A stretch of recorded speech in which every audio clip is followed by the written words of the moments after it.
இப்போ பேக் நெக்கை நம்ம கம்ப்ளீட் பண்ணிடலாம். ஸோ சேம் மெத்தட் தான், போன முறை பண்ணோம்ல அதே மாதிரி தான்.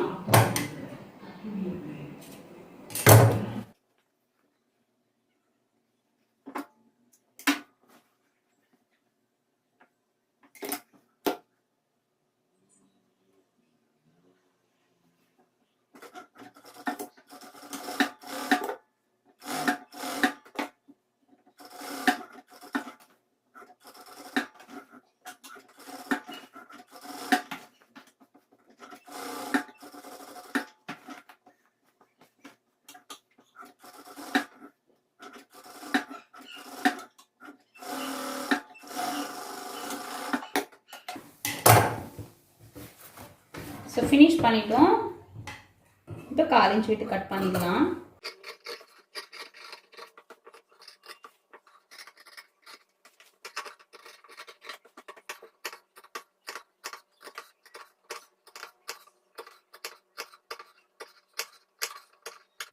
ஸோ இப்போ இப்படி போட்டதுக்கப்புறம் அப்படி வச்சுக்கோங்க. நல்ல பக்கம் மேலே இருக்குது, இந்த கேன்வாஸ் அட்டாச் பண்ணோம்ல அது மேலே இருக்குது. இப்போது இது ஃப்ரண்ட் பீஸ், ஆல்ரெடி நம்ம நெக்கை அட்டாச் பண்ணி வச்சுருக்கோம். ஸோ இது நல்ல பக்கம், இதுவும் நல்ல பக்கம், நல்ல பக்கம் ஃபேஸ் பண்ண மாதிரி வச்சுட்டு இந்த கேன்வாஸ் இருக்குல்ல, இந்த கேன்வாஸை இப்படி எடுத்துடுங்க. ஸோ இப்படி எடுத்துட்டு இது கொஞ்சம் கரெக்டாக பண்ணிங்கன்னா தான் உங்களுக்கு வந்து அந்த ஷோல்டர் கிட்ட ஜாயின் கரெக்டாக வரும். ஸோ இதை எடுத்துட்டு இங்கே பாருங்கள், இப்படி எடுத்துக்கோங்க. எடுத்துட்டு இந்த தையல் இருக்கு, உங்களுக்கு தெரியுதான்னு தெரியல, அந்த தையல் இது ரெண்டும் சேர்ந்து ஜாயின் பண்ணியிருக்கோம்ல, அந்த தையலோட கரெக்டான எண்டில் இந்த பீஸ் நிற்கணும். வச்சுட்டு இதை இப்படி கவர் பண்ணிடணும். ஸோ இது வந்து ஒரு மெத்தட், நம்ம ஷோல்டர் ஜாயின் பண்ணுறதுக்கு இது ஒரு மெத்தட். ஓகேவா? ஸோ இங்கே பாருங்கள், பேக்கில் நம்ம நெக் அட்டாச் பண்ணி வச்சுருக்கோம் கேன்வாஸோட. ஸோ இந்த கேன்வாஸ் இருக்கிற பீஸை இப்படி எடுத்திருக்கேன். நல்ல பக்கம் ஃபேஸ் பண்ண மாதிரி வச்சு கரெக்டாக இந்த தையலோட எட்ஜில் இதை வைக்கிறேன். இந்த அளவெல்லாம் நமக்கு கரெக்டாக இருக்கணும், அப் அண்ட் டவுன் வரக்கூடாது. ஸோ இப்படி கரெக்டாக எட்ஜில் வச்சுட்டு ஜாயின் பண்ணிங்கன்னா தான் உங்களுக்கு வந்து அந்த ஃபினிஷிங் நீட்டாக இருக்கும். ஓகேவா? கரெக்டாக எட்ஜில் வச்சுட்டு டைட்டாக ஃபோல்ட் பண்ணிவிட்டு இப்படி பிடிச்சிக்கோங்க. ஸோ டைட்டாக ஃபோல்ட் பண்ணி பிடிச்சிட்டு அதில் நம்ம அப்படியே தையல் போடணும்.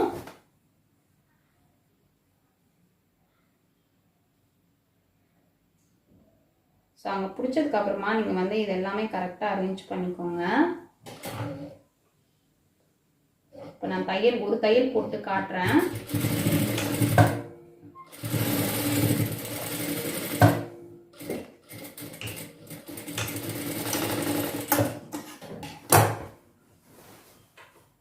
ஸோ இப்போ பார்த்தீங்கன்னா உங்களுக்கு ஷோல்டர் ஜாயின் வந்து கம்ப்ளீட் ஆயிடுச்சு.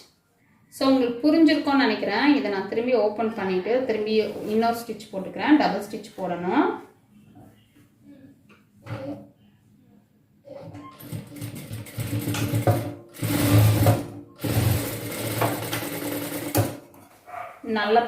நல்ல பக்கமும் ஃபேஸ் பண்ண மாதிரி இருக்கணும். இது நல்ல பக்கம். ஓகேவா? இப்போ நம்ம இது பைப்பிங் கொடுத்து வச்சுருக்கோம். இந்த கேன்வாஸை இந்த தையலோட இந்த பிசுரோட சேர்த்து இப்படி பிரித்து வச்சுக்கோங்க. பிரித்து வச்சுட்டு இந்த தையல் இருக்குல்ல, இந்த இடத்துல கரெக்டாக வந்து இந்த ஃப்ரண்ட்டை நம்ம வைக்கணும். கரெக்டாக அந்த தையல் இருக்க இடத்துல வச்சுட்டு டைட்டாக இப்படி ஃபோல்ட் பண்ணிவிடுங்க. ஃபோல்ட் பண்ணி டைட்டாக பிடிச்சிக்கோங்க. ஸோ அந்த மாறக்கூடாது. பிடிச்சிட்டு தையல் போட்டுக்கலாம்.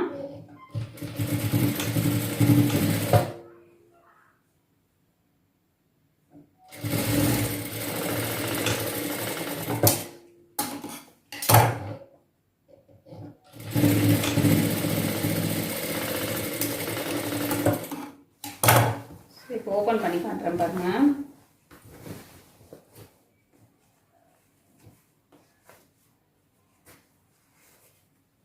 ஸோ இப்போ உங்களுக்கு தெரியும், அந்த பிசுறு தெரியாமல் இங்கே ஜாயின் வந்து நமக்கு ஆகிடும். இந்த பைப்பிங் இருக்குது அப்படிங்கிறதால கொஞ்சம் லைட்டாக கொஞ்சம் தூக்குன மாதிரி இருக்கும். அதை நம்ம ப்ரெஸ் பண்ணி விட்டுட்டோம்னா கரெக்டாகிடும். ஸோ இப்போ வந்து நம்ம படிமான தையல் போட்டுக்கலாம்.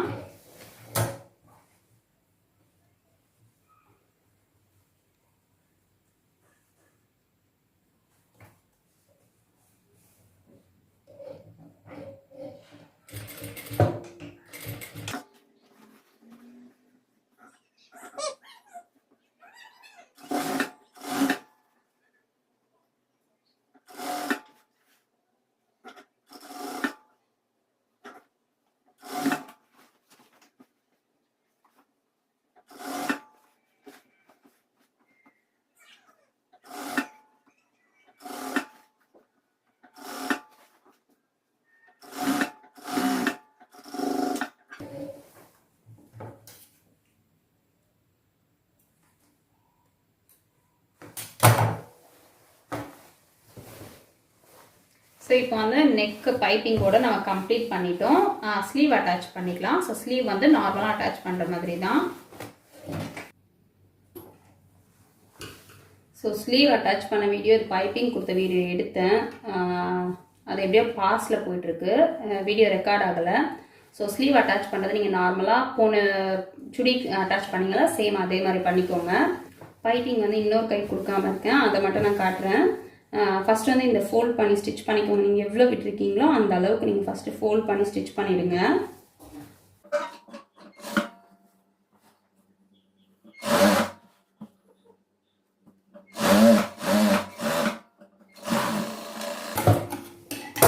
ஸோ ஸ்டிச் பண்ணிவிட்டு இந்த பக்கமாகவே வச்சுக்கோங்க. இப்போ நம்ம வந்து நெக்குக்காக எடுத்தோம்ல, அதே மாதிரி ஒரு 1.5 இன்ச்சு பீஸ் எடுத்து அதை ஒரு பக்கம் ஃபோல்ட் பண்ணி ஸ்டிச் பண்ணியிருக்கோம். ஓகேவா? ஒரு பக்கம் ஃபோல்ட் பண்ணி ஸ்டிச் பண்ணியிருக்கோம். இப்போ ஃபோல்ட் பண்ணது இப்படி கீழே இருக்க மாதிரி போட்டுருங்க. ஃபோல்டிங் வந்து கீழே இருக்க மாதிரி போட்டுருங்க. இப்படி போட்டுருங்க. இதுக்கு மேலே கை எடுத்து வைங்க. பட் இந்த நம்ம நெக்கு சொன்ன மாதிரியே இந்த பைப்பிங் பீஸ் வந்து கொஞ்சம் அடிஷ்னலாக இருக்கணும், எக்ஸ்ட்ராவாக இருக்கணும். ஓகேவா? ஸோ அப்படியே வச்சுட்டு உங்களுக்கு எந்த அளவுக்கு பைப்பிங் வேணும்னு நினைக்கிறீங்களோ அந்த அளவில் இந்த மெயின் கிளாத்தில் தையல் போடுங்க. சின்ன பைப்பிங் வேணும்னா கொஞ்சமாக தையல் போட்டுக்கோங்க, இல்லை பெருசாக வேணும் அப்படின்னா 1/4 இன்ச் தள்ளிட்டு தையல் போட்டுக்கோங்க. ஸோ எப்போவுமே இந்த மாதிரி வீடியோ எடுக்கும்போது ஏதாவது ஒரு வீடியோ வந்து எனக்கு கட் ஆகிடுது.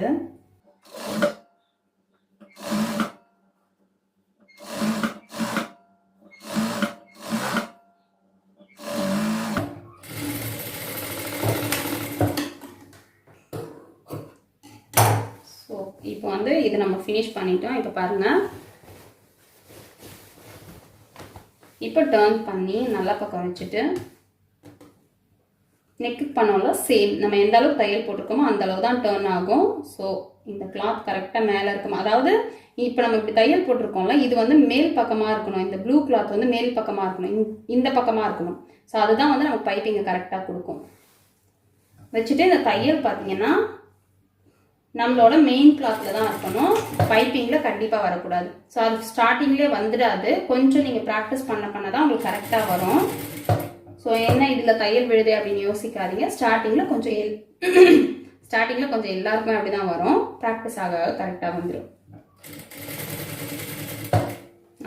நான் பண்ணுறதை பாருங்கள். பைப்பிங்கு இந்த கிளாத்தை இப்படி எடுத்துக்கோங்க. எடுத்துகிட்டு இந்த கிளாத்தை வந்து இப்படி பிடிச்சிக்கோங்க. பிடிச்சிட்டு அந்த பிடிச்சிருக்கிற வரைக்கும் இப்படி ஃபோல்ட் பண்ணிவிடுங்க. ஃபோல்ட் பண்ணிவிட்டு மற்றதை டைட் பண்ணி விட்டுட்டிங்கன்னா உங்களுக்கு பர்ஃபெக்டாக வந்துடும். ஸோ ஒரு டைமும் கொஞ்சம் கொஞ்சம் முடித்த உடனே இதை இப்படி வச்சுட்டு இந்த ஃபிங்கர் இருக்கிற வரைக்கும் இந்த கிளாத்தை ஃபோல்ட் பண்ணி விட்டிங்கன்னா உங்களுக்கு கரெக்டாக வந்துடும்.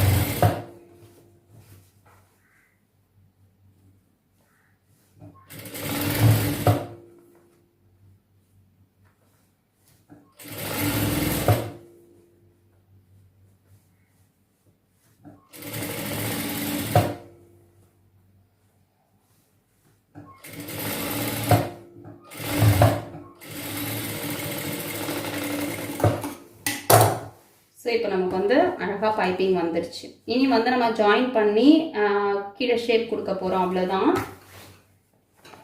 ஸோ ஜாயின் பண்ணுறதுக்கு ஸ்லீவை சேர்த்து பிடிச்சிக்கோங்க. ஸ்லீவோட மெஷர், ஸ்லீவ் சுற்றளவை, கை சுற்றளவை 2ஆக டிவைட் பண்ணுறோம். ஸோ நான் வந்து 6 இன்ச் போடுறேன்.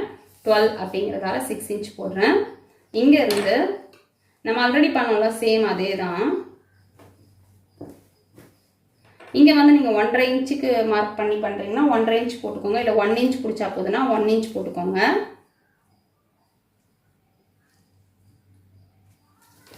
ஸோ நான் 1.5 இன்ச்சு மார்க் பண்ணி அந்த லைனை நான் அப்படியே எடுத்துகிட்டு வரேன். ஸோ இந்த தையல் பாருங்கள், நான் ஆல்ரெடி கட் பண்ணும் போதே சொன்ன மாதிரி பஸ்ட் மெஷர் பெருசாக இருந்ததுன்னா இந்த தையலை வந்து கொஞ்சம் இப்படி எடுத்துகிட்டு வந்து ஷேப் எடுத்துகிட்டு வாங்க. கொஞ்சம் இப்படி எடுத்துகிட்டு வந்துட்டு இந்த ஷேப் எடுத்துகிட்டு வாங்க. அப்போ வந்து உங்களுக்கு அந்த பஸ்ட் வந்து அந்த பஸ்ட் மெஷர் வந்து ப்ரெஸ் ஆகாமல் இருக்கும். ஓகேவா? அதுக்கப்புறம் நீங்கள் இங்கே வேஸ்ட் வரும்போது உங்களுக்கு வந்து கண்டிப்பாக ஷேப் தேவை அப்படிங்கிறதால கொஞ்சம் அதிகமாக எடுத்துகிட்டு வந்துடுங்க. அந்த ஷேப் எடுத்துகிட்டு வந்த அப்புறம் திரும்பவும் இங்கேருந்து நம்ம வரும்போது அப்படியே கொஞ்சம் கொஞ்சமாக குறைச்சி அந்த ஷேப் அப்படியே கொஞ்சம் கொஞ்சமாக குறைச்சி 1/2 இன்ச்சாக மாற்றிக்கலாம். ஃபுல்லாக லாஸ்ட் வரைக்கும் 1/2 இன்ச் வரைக்கும் 1/2 இன்ச் வர மாதிரி போட்டுக்கலாம். இதில் ஓப்பனெல்லாம் வராது, க்ளோஸ்டு டைப் தான். ஸோ நான் தையல் போட்டு காட்டுறேன் பாருங்கள்.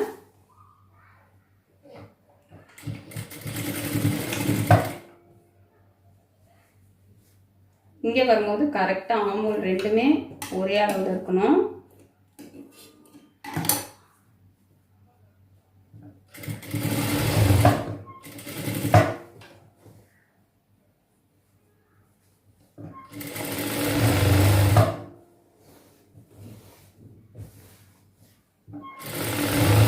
இதில் வந்து நம்ம பேக் டாட்டெல்லாம் பிடிக்க முடியாது அப்படின்றதால கண்டிப்பாக வந்து வேஸ்ட் கிட்ட நல்லா கொஞ்சம் உள்ளே எடுத்துக்கோங்க ஷேப்காக.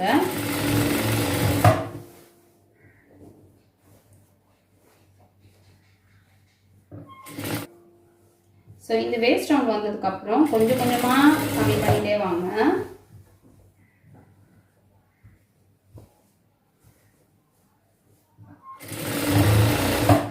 அதுக்கப்புறம் அப்படியே ஒரு 1/2 இன்ச்சாக எடுத்துகிட்டு வந்துடலாம் தையல்.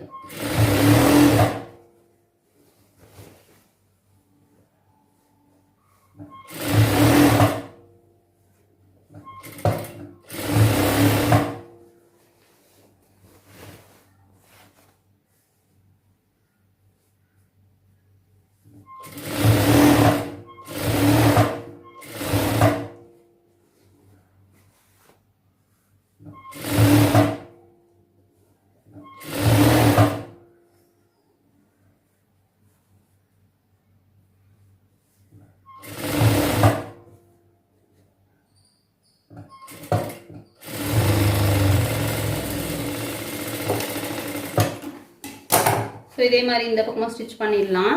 ஸோ இப்போ 2 சைடும் நம்ம ஜாயின் பண்ணிட்டோம். இப்போ வந்து மெயினாக நம்ம வந்து ஷேப் எடுக்கணும்.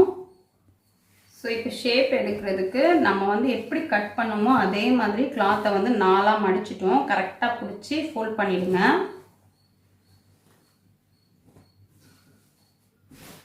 ஸோ நீங்கள் இந்த மாதிரி சைட் ஜாயின் பண்ண அப்புறம் இந்த மாதிரி கட் பண்ணீங்க அப்படின்னா உங்களுக்கு ஷேப் வந்து நல்லாயிருக்கும்.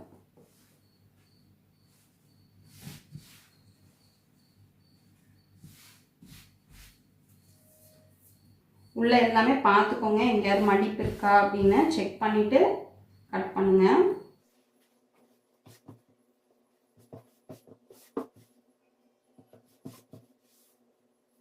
இப்படி நீங்கள் கரெக்டாக அரேஞ்ச் பண்ணதுக்கப்புறம் ஷேப் போட்டிங்கன்னா தான் உங்களோட ஷேப் கரெக்டாக வரும். இல்லைன்னா நம்ம ஃபஸ்ட்டு போட்டது பாருங்கள் ஷேப் வந்து கொஞ்சம் இறக்கமாக இருக்குது. கண்டிப்பாக இந்த அப் அண்ட் டவுனெல்லாம் வரும். ஸோ ஒன்றும் பிரச்சனை இல்லை, அப்படியே நம்ம வந்து ஷேப் போட்டு கரெக்ட் பண்ணிக்கலாம். ஸோ இப்படி லைட்டாக ஒரு ஷேப் கொடுங்க.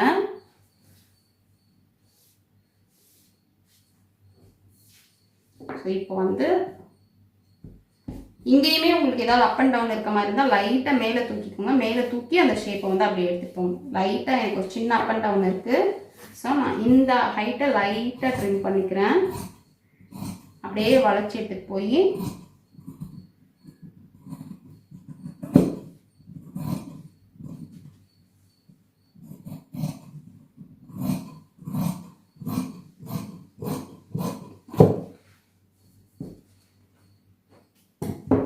ஓகேவா? அவ்வளோதான். இப்போ வந்து நமக்கு வந்து ஷேப் வந்து அழகாகவே வந்துடும். பார்த்தீங்கன்னா உங்களுக்கு தெரியும். இப்போ இதை நம்ம அப்படியே ஃபோல்ட் பண்ணி ஸ்டிச் பண்ணிடலாம். ஸோ இந்த ஷேப் போட்ட அப்புறம் பார்த்தீங்கன்னா இந்த இடம் வந்து கொஞ்சம் பிரிஞ்சு வர மாதிரி இருக்கும். ஸோ ஷேப் நீங்கள் போட்டதுக்கப்புறம் திரும்பவும் ஒரு தையல் போட்டு பாருங்கள், அப்படியே பிரிஞ்சு வரும். ஸோ திரும்பவும் ஒரு தையல் போட்டுக்கோங்க, கொஞ்சம் தூரத்துக்காக வச்சோம்.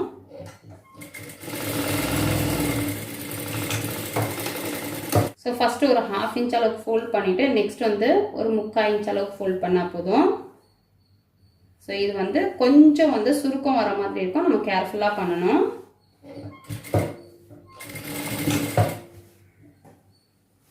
ஸோ இதை அரேஞ்ச் பண்ணுறது தான். நம்ம வந்து கிட்ட இப்படி வச்சுட்டு நீங்கள் ஃபோல்ட் பண்ணாதீங்க. இந்த இடத்துல ஒரு 1/2 இன்ச்சு ஃபஸ்ட்டு ஃபோல்ட் பண்ணிவிட்டு நெக்ஸ்ட்டு அந்த 1/2 இன்ச்சை விட கொஞ்சம் அதிகமாக ஃபோல்ட் பண்ணிவிட்டு பேலன்ஸ் இங்கே இருக்குல்ல, இதை வந்து நீங்கள் கரெக்டாக அட்ஜஸ்ட் பண்ணி இப்படி எடுத்து விட்டுட்டிங்கன்னா உங்களுக்கு அந்த அளவு கரெக்டாக வந்துடும்.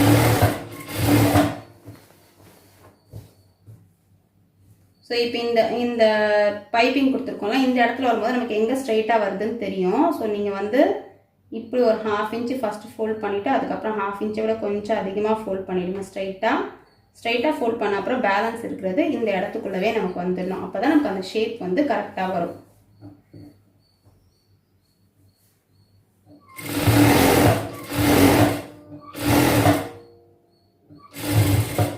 ஸோ இப்போ செட் பண்ண வரைக்கும் திரும்பி வந்து நெக்ஸ்ட் இது இங்கே பார்த்தீங்கன்னா உங்களுக்கு மேக்ஸிமம் ஸ்ட்ரைட்டாக இருக்கும். அப்படிங்கிறதால இந்த இடத்துல வரும்போது உங்களுக்கு எதுவும் மிஸ்டேக் வராது. பட் நீங்கள் அங்கேருந்தே கரெக்டாக பண்ணிட்டு வந்தீங்கன்னா தான் மிஸ்டேக் வருது, இல்லைன்னா மிஸ்டேக் வந்துடும். கிட்ட இருந்து பண்ணாதீங்க, கிட்ட அரேஞ்ச் பண்ணணும்னு நினச்சாதான் நம்ம வந்து இழுக்க ஆரம்பிச்சிடுவோம். ஸோ கிட்ட அரேஞ்ச் பண்ணாதீங்க, கொஞ்சம் தூரத்தில் அரேஞ்ச் பண்ணணும். திரும்பவும் இங்கே வருது ஷேப்பு, இங்கேயும் அதே மாதிரி ஸ்ட்ரைட் ஆக்கிடுறேன்.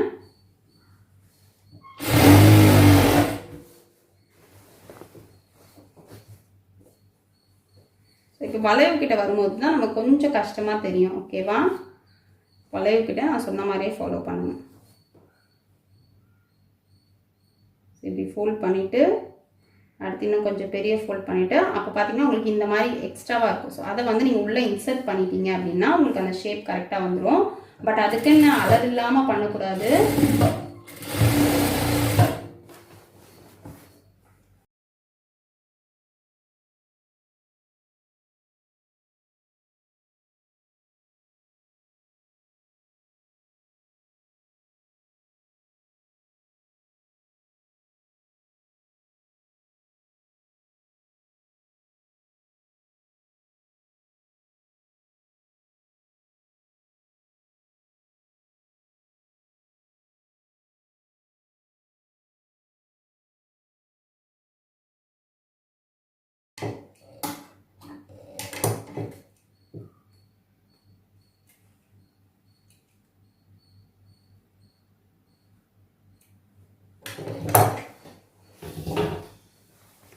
ஸோ ஃபுல்லாக நம்மளோட 6 பீஸ் டாப் கம்ப்ளீட் ஆகிடுச்சு.